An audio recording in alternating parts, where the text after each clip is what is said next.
नमस्कार, देश की बात में हाजिर है। आगामी 6 राज्यों में विधानसभा चुनावों और 2024 के लोकसभा चुनावों से पहले गर्माती सियासत में पश्चिम बंगाल की मुख्यमंत्री ममता बनर्जी ने एकला चलो रे की बात कह दी है। 2024 के चुनाव उनकी पार्टी अकेले लड़ेगी। उनका यह बयान कल पश्चिम बंगाल में सागरदीघी उपचुनावों में मिली हार और कांग्रेस की जीत के बाद आया है। वे आहत दिखी। उन्होंने कहा कि कांग्रेस को ये जीत वाम और बीजेपी के समर्थन से मिली है। उन्होंने इसे अपवित्र गठबंधन बताया। ममता बनर्जी ने कल प्रेस वार्ता के दौरान कहा कि 2024 के लोकसभा चुनावों में उनकी party all India Trinamool Congress अकेले चुनावी मैदान में उतरने जा रही है। अब इसे विपक्षी एकता की जो कवायद चल रही है कुछ दिनों से, उसको एक बड़ा झटका माना जा रहा है। ममता बनर्जी ने कहा कि तृणमूल कांग्रेस का गठबंधन सिर्फ जनता से होगा। लोगों के समर्थन से वो 2024 के लोकसभा चुनाव लड़ेंगी। मुझे भरोसा है कि जो भी बीजेपी को हराना चाहते हैं वो टीएमसी को वोट करेंगे। उन्होंने कहा कि हमने 2021 में विधानसभा चुनाव अकेले अपने दम पर जीते थे। तो ममता बनर्जी अकेले ही 2024 के चुनावी मैदान में क्यों लड़ना चाहती हैं? क्यों, क्या कारण है इसके पीछे? आइए समझते हैं उनकी सरकार में वरिष्ठ मंत्री शशि पांजा जी से। बहुत बहुत धन्यवाद शशि जी, आपने समय निकाला एनडीटीवी इंडिया से बात करने के लिए। तो मेरा पहला सवाल आपसे शशि जी यही है कि क्या कारण है कि ममता बनर्जी अकेले चुनाव लड़ना चाह रही हैं? 2024 के तृणमूल कांग्रेस अकेले चुनावी मैदान में उतरेगी, क्या कारण इसके पीछे?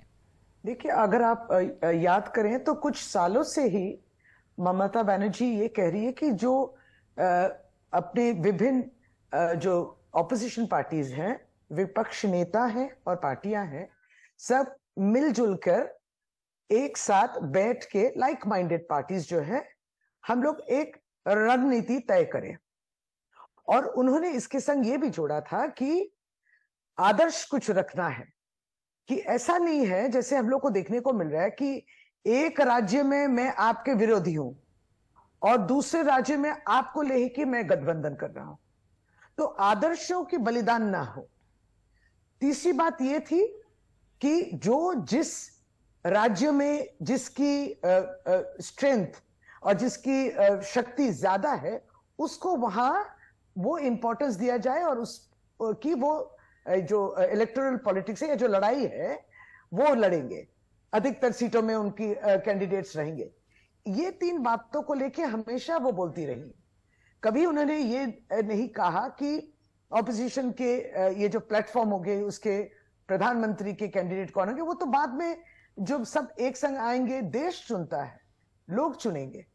अब जब हाल ही में जो विभिन्न निर्वाचन होते हैं वहां, और अभी हम लोग ने देखा कि त्रिपुरा में जो निर्वाचन हुई, वहां पे कुछ अलग से विपक्ष के दल जो है, हम लोग जो विपक्ष है, जैसे ऑल इंडिया तृणमूल कांग्रेस है या कांग्रेस है, लेफ्ट है वगैरह और भी है जो पार्टियां, तो हम लोग जैसे कि देखें कि केरला में कांग्रेस जो है सीपीएम के विरुद्ध लड़ती है, लेफ्ट के विरुद्ध लड़ती है, लेकिन सीपीएम और कांग्रेस मिलकर पश्चिम बंगाल में एक संग लड़ते हैं और त्रिपुरा में भी लड़े हैं। तो कहीं ना कहीं जो है ये जो ऑपोजिशन की एक जो जुट होनी चाहिए, इसको धक्का लगता है।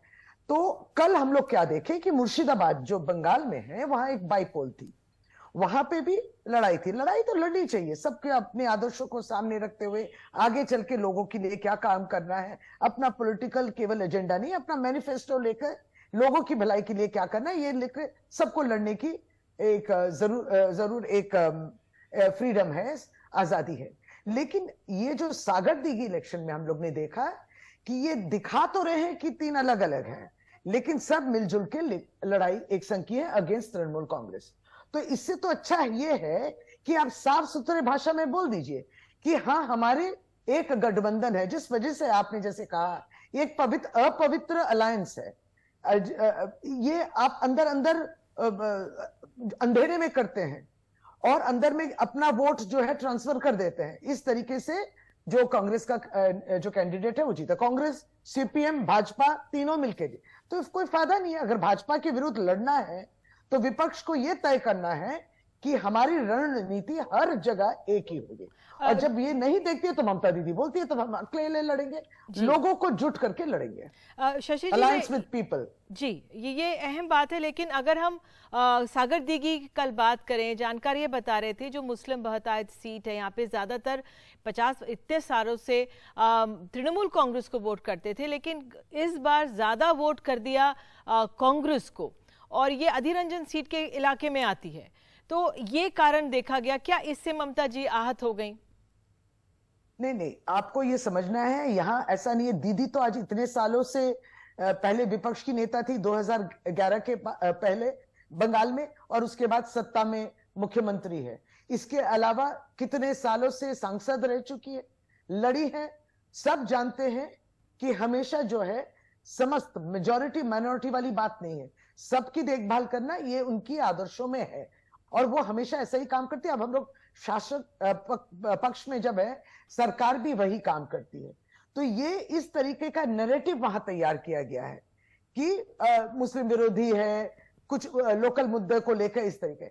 नहीं तो आप देखिए कि भाजपा के लीडर ऑफ द ऑपोजिशन जो है, यहाँ के भाजपा के नेता शुभेंदु अधिकारी कहते हैं, देखिए बूथ जो है उसको भी वो विभाजन करते, बोलते हैं ये सनातनी बूथ है, अर्थात ये हिंदू बूथ है। लेकिन कुछ ऐसे बूथ हैं जहां पे मैं कुछ नहीं कहूंगा, वो मैं देख चुका हूं। अर्थात बीजेपी अपना वोट भी ट्रांसफर की है, और साफ भाषा में वो बोल सकते थे। इस तरीके से ही जो है यहाँ जो वाम अपनी वोट, बीजेपी अपनी वोट, सब मिलके जो है उसमें डाल दिए हैं। और इस तरीके ये जो है ये गलत तरीका है। आप दिल्ली में एक बात कहेंगे, अधीर रंजन चौधरी, दिल्ली में आप एक बात कहेंगे, फ्लोर ऑफ द पार्लियामेंट में एक ऑपोजिशन यूनिटी रहेगी, सब लड़ेंगे अगेंस्ट बीजेपी। मुद्दे बहुत सारे हैं, बहुत सारे मुद्दे हैं जिसको हम लोग को लड़ना है, लेकिन पश्चिम बंगाल में आके आप उल्टा बात कहते हैं। ये तो डॉक्टर पांडे, मैं इसलिए ये आपने जो विचारधारा की बात की, आप जानते हैं ममता बनर्जी एक समय वाजपेयी जी की सरकार में मंत्री थी, फिर वो यूपीए में भी मंत्री रही। हम सब जानते हैं यूपीए का जब केंद्र में सत्ता थी तो केरल में दोनों आमने सामने थे, कांग्रेस और वाम दल, लेकिन केंद्र में केरला में तो दोनों अलग अलग थे, ऑपोजिशन में थे, और केंद्र में वाम दल और कांग्रेस आपस में गठबंधन सरकार में थे। तो ये जो होता, ये सरकारों में होता आया है उस लिहाज से। लेकिन जो अब इस बार विपक्ष की जो एकजुटता बन रही है, ममता बनर्जी आपको याद है वो खम्मा में नहीं गई जो केसीआर ने बुलाई थी रैली, हालांकि केसीआर उनसे मिलने आए थे कोलकाता में। ममता बनर्जी दिल्ली में आई थी, वो अरविंद केजरीवाल से मिली थी, नीतीश कुमार, तेजस्वी, तमाम मुलाकातें होती रही हैं। ऐसा अचानक क्या हो गया कि ममता बनर्जी कह रही हैं कि नहीं, हमें अकेले ही लड़ना है, या ये माना जाए कि ऑप्शंस अभी खुले हुए हैं, बाद में इस पर विचार होगा? नहीं, देखिए यहाँ दो बात है। ममता बनर्जी बहुत सीनियर लीडर है जी, कितने सालों से सांसद भी रह चुकी है, सांसद रह चुकी है, और अभी तीसरी बार यहाँ की मुख्यमंत्री। ये कुछ पार्टियों को समझना बहुत जरूरी है। दूसरी बात है, इस इलेक्शन के दौरान जब ये 3 राज्यों में भी इलेक्शन हो रही थी, उसके दौरान भी कांग्रेस ने इस तरीके से एक सिग्नल दिया है कि जैसे कि वो फलक्रम है और हम लोग जो है सब उनके चारों ओर मंडराएंगे। ऐसा नहीं है, सबकी, केसीआर के दल हो, स्टालिन हो, आंध्र प्रदेश हो, जहां जहां जिसकी जोर ज्यादा है वो वहीं से लड़ेगा, ये सच्चाई है। तो ऐसा नहीं कि वो फलक्रम बनेंगे और हम लोग मंडराएंगे। तो कहीं ना कहीं तृणमूल कांग्रेस को कभी बी टीम कह देते, ये सब तो गलत है। रही बात जब यूपीए एनडी में हम लोग थे, अटल बिहारी वाजपेयी जी जब प्रधानमंत्री थे और वो जो भाजपा और आज के भाजपा में बहुत फर्क है। एक ये बहुत महत्वपूर्ण बात है। और लेफ्ट फ्रंट या सीपीएम हमेशा जो है सपोर्ट फ्रॉम आउटसाइड की थी, they were never part of the government, there is a difference, ये अलग है। तो ये उनकी सुविधा थी, वो क्या है बाहर से सपोर्ट समर्थन दे रहे थे, और जब मन किया समर्थन को विद्रॉ कर सकते हैं। इस तरीके की ब्लैकमेल की वो उनकी सोच थी। तो हम लोग हमेशा ये कहते हैं कि जैसे हमने ये दोबारा कहने वाली बात होगी, मैं आपकी जो सवाल है इसके लिए मैं यही जवाब पेश करती हूँ। ये कहती हूँ कि ममता बनर्जी ने हमेशा कहा कि ये जो बगान है, मैं एक वो स्क्विरल की तरह हूं, मैं सबको जोड़ना चाहती हूँ। She just wanted to stitch the opposition together. हमेशा शरद पवार जी इतने वेटरन हैं, उनको सामने रखते हुए लड़ाई।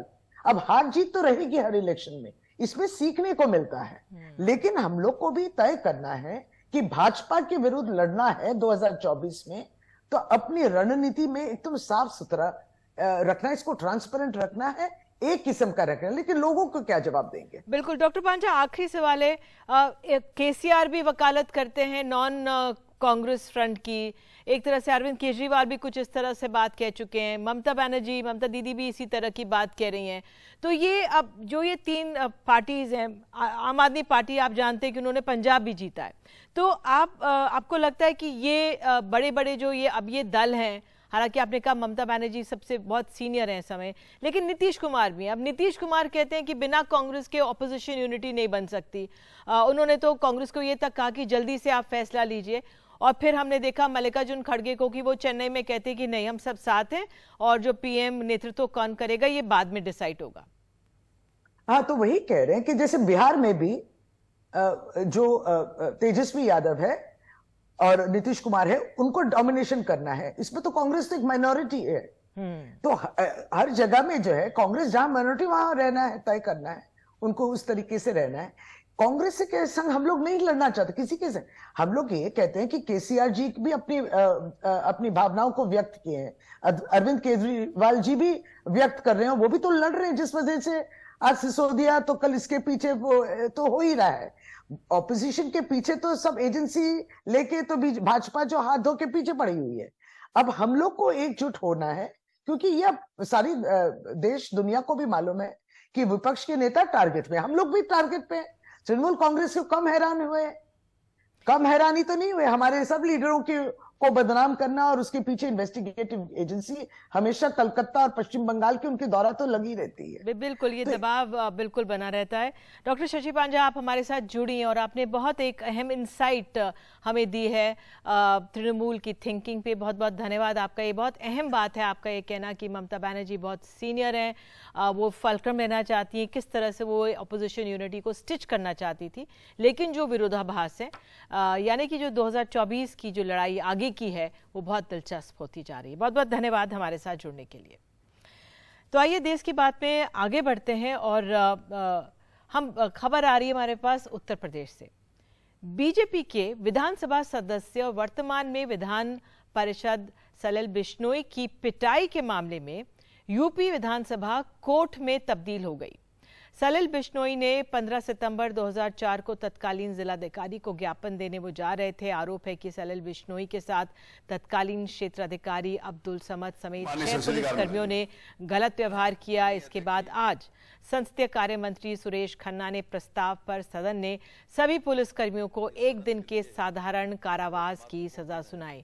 संसदीय कार्य मंत्री सुरेश खन्ना ने यूपी विधानसभा में प्रस्ताव रखा कि 1 दिन यानी आज रात 12 बजे तक दोषी पुलिसकर्मियों को कारावास दिया जाए। इसके बाद विधायकों ने ध्वनि मत से इस प्रस्ताव को पारित किया।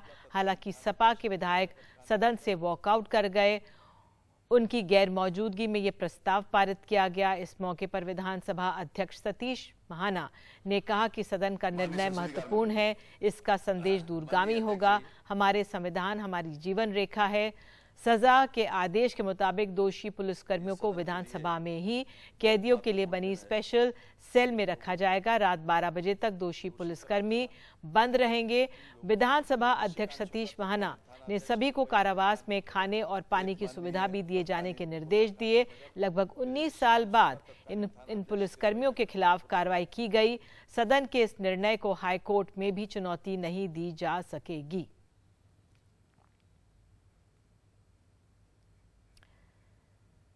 और देश की बात में आइए बात करते कर्नाटक की। कर्नाटक की लोकायुक्त पुलिस ने सत्ताधारी बीजेपी दल विधायक मंडाल विरूपाक्षी के बेटे को रिश्वत लेते रंगे हाथों गिरफ्तार किया है।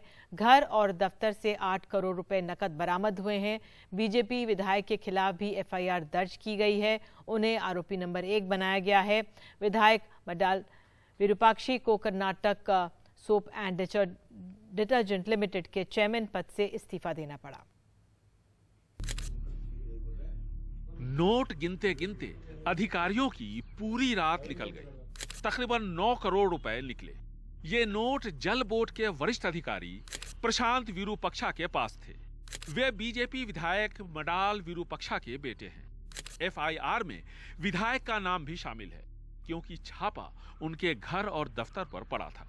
विधायक मडाल विरूपक्षा मैसूर संदल सोप बनाने वाली सरकारी company Karnataka soap and detergent limited के चेयरमैन थे।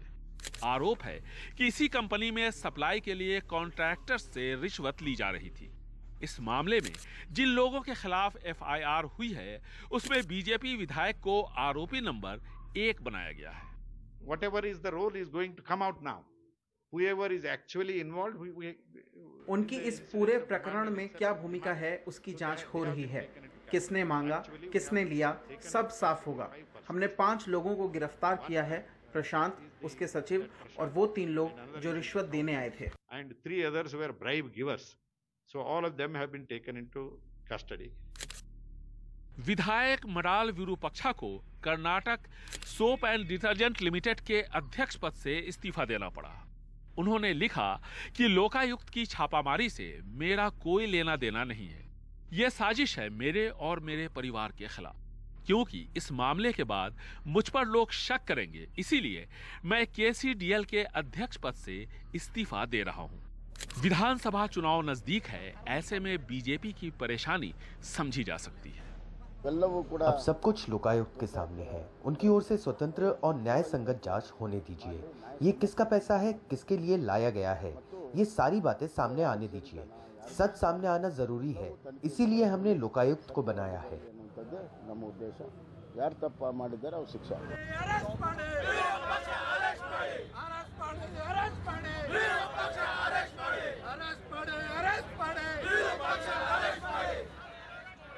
युवा कांग्रेस ने डीजीपी दफ्तर के सामने मोर्चा खोल दिया, बीजेपी विधायक की गिरफ्तारी की मांग को लेकर। कांग्रेस पहले ही बीजेपी की बसवराज बोम्मई सरकार के खिलाफ 40% कमीशन खोरी का आरोप लगाती आई है। सत्ता पक्ष के विधायक के घर पर छापामारी, उसके बेटे की गिरफ्तारी और 8 करोड़ रुपए से ज्यादा की बरामदगी। कर्नाटक में लोकायुक्त अपने ऐसे ही निष्पक्ष जांच के लिए जाना जाता रहा है। यहां विधानसभा चुनाव नजदीक है, ऐसे में बीजेपी की परेशानी बढ़ गई। बेंगलुरु से कैमरामैन गोविंद मूर्ति के साथ निहाल किदवई, एनडीटीवी इंडिया। और देश की बात में बात अब राजस्थान की। राजस्थान के मुख्यमंत्री अशोक गहलोत ने भरतपुर में नासिर और जुनैद के परिजनों से मुलाकात की। इस दौरान उन्होंने दोनों परिजनों को 5-5 लाख रुपए की मदद देने का ऐलान भी किया है। एक रिपोर्ट। गिरफ्तारी होगी और न्याय मिलेगा। मुख्यमंत्री अशोक गहलोत ने भरतपुर के घाटमीका पहुंच के ये वादे किए। तमाम तरह के कदम उठाने का हम लोगों ने तय किया है और उसी रूप में इस केस को हम चाहेंगे जल्दी से जल्दी पकड़े भी जाएं, चालान पेश भी और आगे केस बढ़े। दरअसल राजस्थान के लिए चुनौती ये है कि जुनैद और नसीर को जिन लोगों पे जिंदा जलाने का आरोप है, वो सब हरियाणा के रहने वाले हैं और वहाँ जब राजस्थान पुलिस आरोपियों के धरपकड़ के लिए जाती है तो उन्हें स्थानीय लोगों का विरोध का सामना करना पड़ता है। जुनैद और नसीर 2 हफ्ते पहले अपने घर से निकले थे और वापस नहीं आए। उनकी जली हुई लाशें एक बोलेरो में भिवानी में मिली थी। परिवार वालों का आरोप है कि हरियाणा के एक समूह ने उनकी हत्या की। ये समूह गौरक्षा के नाम पे वहाँ लोगों को पकड़वाता है और उनसे मारपीट करता है। राजस्थान पुलिस ने 8 लोगों को इस अपराध के लिए नामजद किया है, लेकिन अब तक सिर्फ एक ही गिरफ्तार हो चुका है। कि हम लोग पूरी तरह लगे हुए हैं, अरेस्ट हो मुलजिम, उनको फांसी की सजा हो, चाहे उदयपुर हो चाहे ये घटना हो। ऐसे जो करतूत करने वाले लोग हैं, इनको फांसी रकम से होनी नहीं चाहिए। तो हमने तय किया पुलिस की जो केस ऑफिसर डायरी होती है, उसके माध्यम से पूरा केस जो है तफ्तीश के दौरान भी, तफ्तीश के बाद में चालान के वक्त में भी लीगल ऑफिसर लगता है साथ में, जिससे कि कमी नहीं रह जाए तफ्तीश के अंदर, जुडिशरी के अंदर। उसके साथ में एक ऑफिसर लगता है जो इस काम को देखता है लगातार परस्यू करने के लिए, जिससे कि केस जल्दी डिस्पोज हो, वरना चलो पड़े रहते हैं। तमाम तरह के कदम उठाने का हम लोगों ने तय किया है और उसी रूप में इस केस को हम चाहेंगे जल्दी से जल्दी पकड़े भी जाएं, चालान पेश भी और आगे केस बढ़े। हैरत की बात यह है कि जिन 8 लोगों का नाम एफआईआर में है, उनमें से 3 हरियाणा पुलिस के मुखबिर रह चुके हैं, जो पुलिस को गौ तस्करी की सूचना देते रहे हैं। जाहिर है इस केस में राजस्थान पुलिस हरियाणा पुलिस के साथ समन्वय नहीं बिठा पा रही है। मुख्यमंत्री से आग्रह ये भी था कि वह हरियाणा के मुख्यमंत्री से बात करें। मेवात में अशोक गहलोत ने नसीर और जुनैद के परिवार के लिए मुआवजा का भी ऐलान किया। मैंने तय किया कि सबको 5-5 लाख रुपए इनको FDR करवाएंगे। हम लोग पूरे अमाउंट 1-1 लाख का कैश देंगे, 4-4 लाख FDR करवाएंगे। हाल ही में यहाँ ओवैसी का दौरा रहा है और उन्होंने इस अपराध के लिए दोनों कांग्रेस और भाजपा को जिम्मेदार ठहराया है। जाहिर है ऐसे में मुख्यमंत्री का इस इलाके में दौरा सियासी मायने भी रखता है। जयपुर से हर्षा कुमारी सिंह, NDTV इंडिया। और देश की बात में आगे जानेंगे, विश्व पुस्तक मेले में फ्री बाइबल बांटने का क्यों हुआ विरोध।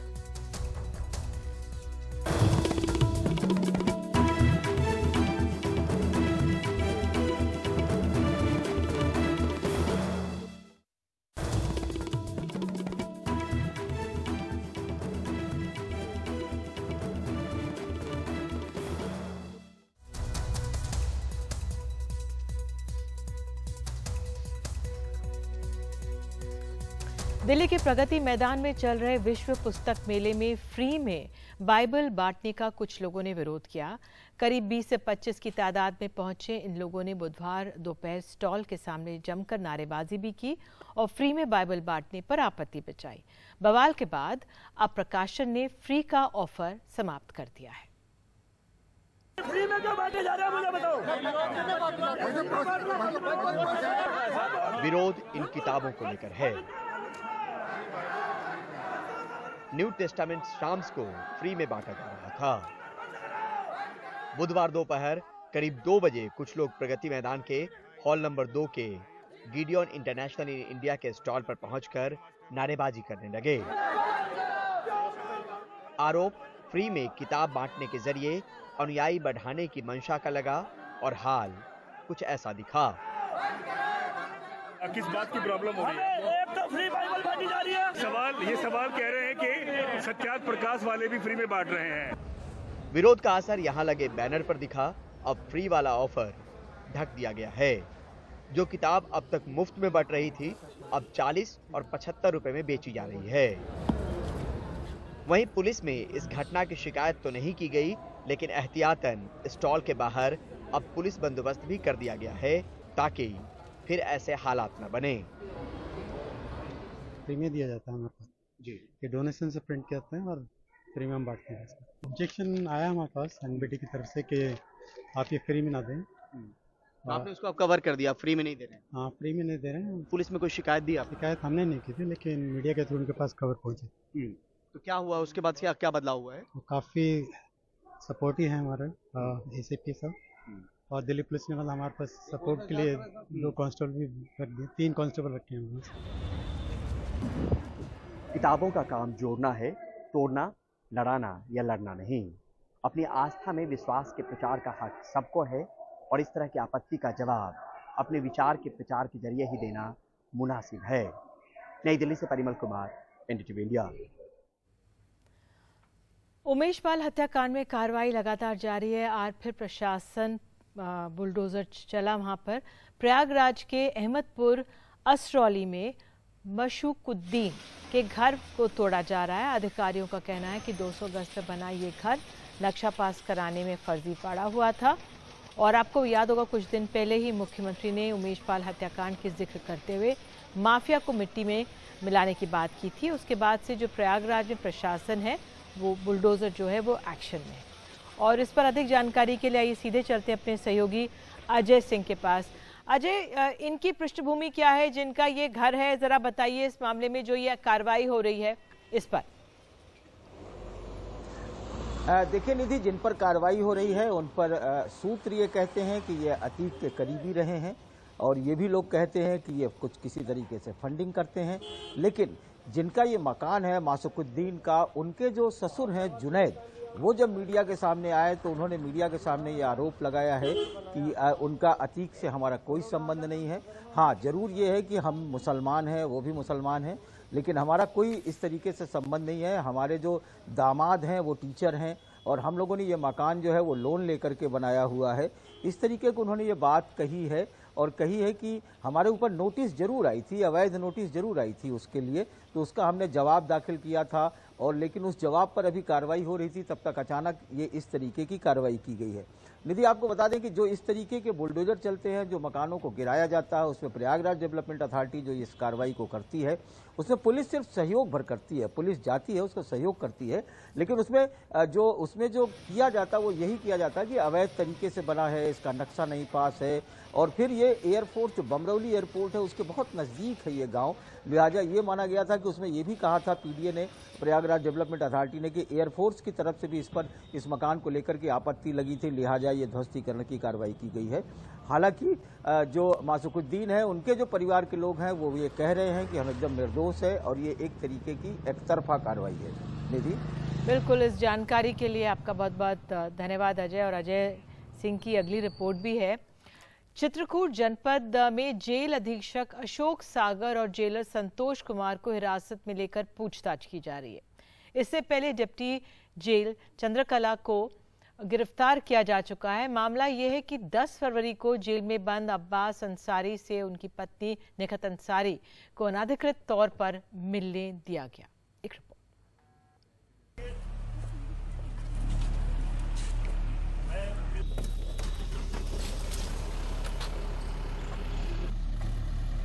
उत्तर प्रदेश के चित्रकूट जिले की इस जेल में पूर्वांचल के माफिया डॉन मुख्तार अंसारी का बेटा अब्बास अंसारी बंद है। बीती 10 फरवरी को इसी जेल में अब्बास अंसारी से मिलने उसकी पत्नी निखत अंसारी आई। दोनों जेल अधीक्षक के दफ्तर के बगल वाले कमरे में मिल रहे थे कि जिलाधिकारी अभिषेक आनंद और पुलिस अधीक्षक बृंदा शुक्ला ने यहां छापा मार दिया।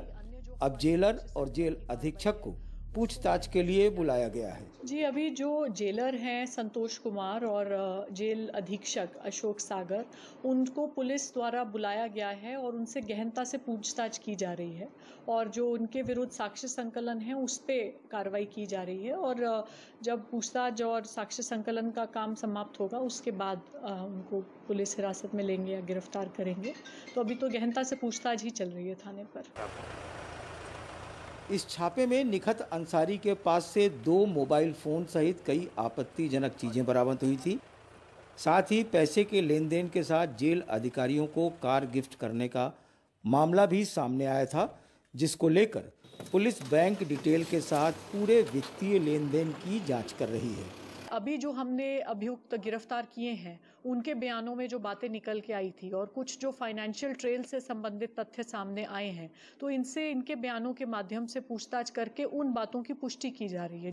इस मामले में पुलिस ने अब्बास अंसारी, निखत अंसारी और जेल अधिकारियों सहित 7 लोगों के खिलाफ गंभीर धाराओं में करवी कोतवाली में मुकदमा दर्ज किया था, जिसके बाद पुलिस ने निखत अंसारी और उसके ड्राइवर नियाज को गिरफ्तार कर जेल भेज दिया था। जेल के अधिकारियों और अपराधियों के बीच साठगांठ का कोई नया मामला नहीं है।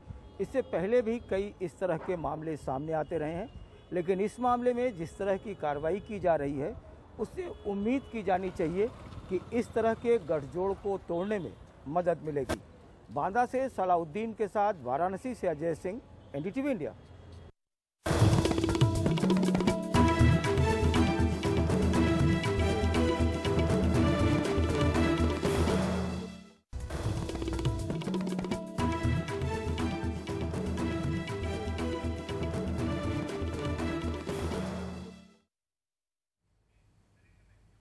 Chief justice DY Chandrachud American bar association की 3 दिवसीय कॉन्फ्रेंस का उद्घाटन कर रहे हैं।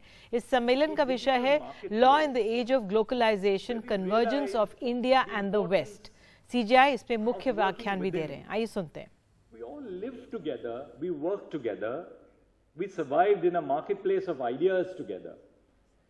COVID taught us that we could live isolated from each other. But is that a sustainable model? Or do we need to go beyond that by creating an agenda for sustainable development?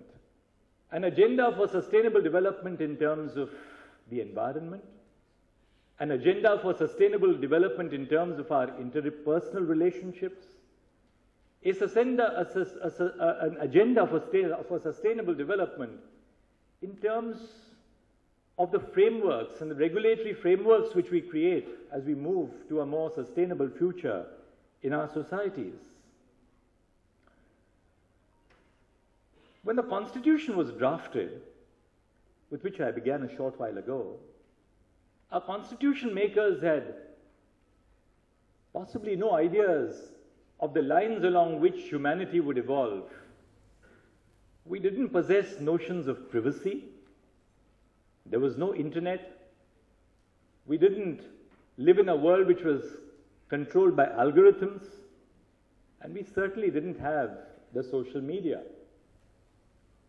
For every little thing that we do, and believe you me, as judges we are no. तो मुख्य न्यायाधीश एक तरह से sustainable development, पर्यावरण और जिस तरह से सोशल मीडिया का दौर है, इस सब पर अपना व्याख्यान एक बोल रहे हैं वहाँ पर। बहरहाल आइए आगे बढ़ते हैं देश की बात में, और बात विपक्ष के नेता कांग्रेस के राहुल गांधी की। इन दिनों वो इंग्लैंड में हैं। कैम्ब्रिज विश्वविद्यालय में दिए गए अपने संबोधन में राहुल गांधी ने दावा किया है कि उनके फ़ोन में जासूसी सॉफ्टवेयर पेगासस था। राहुल गांधी ने कहा कि भारत में बड़ी तादाद में नेताओं के फ़ोन में पेगासस रहा। उन्होंने दावा किया कि खुफिया अधिकारियों ने उन्हें अलर्ट किया था, बताया था इसके बारे में कि आप संभल कर बातचीत करने की उन्होंने सलाह दी थी। So that's what I described. Capture and control of media and the judiciary, surveillance and intimidation. I myself had Pegasus on my phone. Large number of politicians have Pegasus on my phone, on their phone. I've been called by intelligence officers who tell me, listen, please be careful what you're saying on the phone because we are sort of recording this stuff. So this is a constant pressure that we feel. Cases on opposition, I've got number of criminal libel cases for things that, you know, should under no circumstances be criminal libel cases, but that's the story, right? And that's what we are trying to defend. तो आइए सुनते हैं इसके जवाब में केंद्रीय मंत्री अनुराग ठाकुर ने क्या कहा। कल के नतीजे दिखाते हैं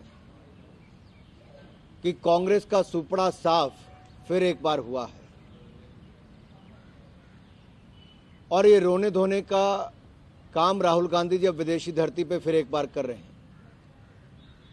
नतीजे क्या आएंगे उनको पता था और ये पेगासस कहीं और नहीं, उनके दिलो दिमाग पर बैठा हुआ है। राहुल जी किसी और की नहीं, कम से कम इटली के प्राइम मिनिस्टर और उनके नेताओं की तो सुन लेते हैं। क्या कहा इटली के प्राइम मिनिस्टर ने? ये कहा कि दुनिया भर में मोदी जी को जितना प्यार मिलता है, जो एक लोकप्रिय नेता के रूप में वो उभरे हैं, आज वो एक मेजर लीडर, एक बड़े नेता के रूप में उनको स्वीकारा है। G20 के विदेश मंत्रियों की बैठक के बाद क्वाड के विदेश मंत्रियों की भी दिल्ली में बैठक हुई। इसमें चीन सदस्य देशों के निशाने पर रहा। चीन से लगे समुद्री इलाकों में उसके दखल पर चिंता जताई गई और आतंकवाद पर लगाम लगाने की कोशिशों में उसके अड़ंगे की भी आलोचना हुई। G20 के फौरन बाद क्वाड देशों भारत, अमेरिका, जापान और ऑस्ट्रेलिया के विदेश मंत्रियों की बैठक हुई। बैठक के बाद जारी साझा बयान में बिना नाम लिए चीन के रवैये पर सवाल उठाए गए। ये भी कहा गया कि आतंकवादियों की शिनाख्त को राजनीतिक रंग दिया जा रहा है। साझा बयान में कहा गया, जिस तरह यूएनएससी सैंक्शंस कमेटी के काम के राजनीतिकरण की कोशिश हो रही है, वो चिंताजनक है। सभी देशों को इसमें पारदर्शी, निष्पक्ष और सबूतों के आधार पर काम करना चाहिए। यूएनएससी सैंक्शंस कमेटी के जरिए आतंकियों पर लगाम लगाना जरूरी है। हम आतंकियों का इस्तेमाल कर सीमा पार हमले की निंदा करते हैं।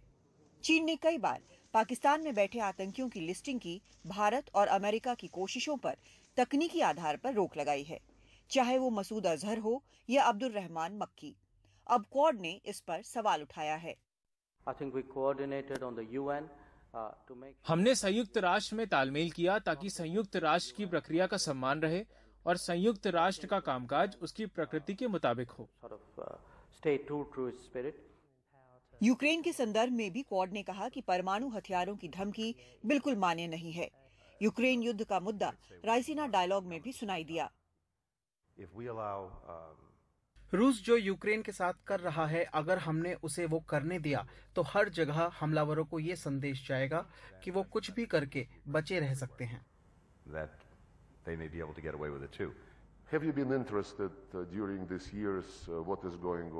कोई ये क्यों नहीं पूछ रहा कि अफगानिस्तान और इराक में क्या हो रहा है? यूएस और नेटो से ये क्यों नहीं पूछते कि वो जो कर रहे हैं वो सही है?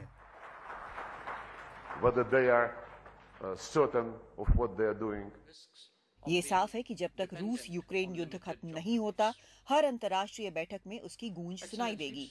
लेकिन भारत की कोशिश ये भी है कि उसके मुद्दे इस शोर में ना दबें। दिल्ली से कादम्बिनी शर्मा, एनडीटीवी इंडिया।